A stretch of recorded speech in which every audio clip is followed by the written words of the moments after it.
gumawa ng Asoka Challenge, gumawa ng piliin ng Pilipinas Challenge, magdemanda na rin. Pipili ko alin doon ng pagbibigyan. Ano bang gusto niyo yung pagbigyan ko?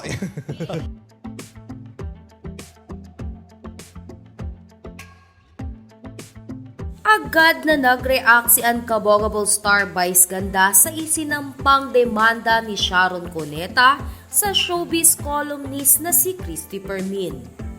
Sa latest episode ng It's Showtime, ay biniro ni Meme Vice ang madlang people hinggil sa mga pinapagawa sa kanya ng mga ito.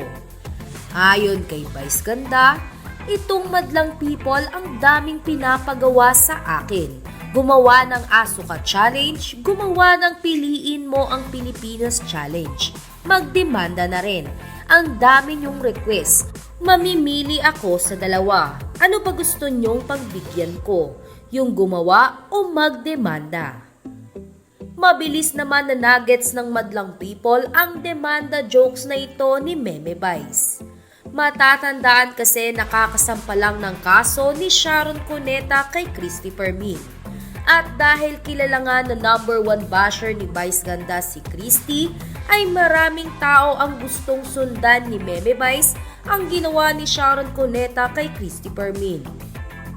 Gayunpaman ay nakasalalay pa rin sa komedyante kung gagayahin nito ang ginawa ni Bea Alonzo at Sharon Cuneta.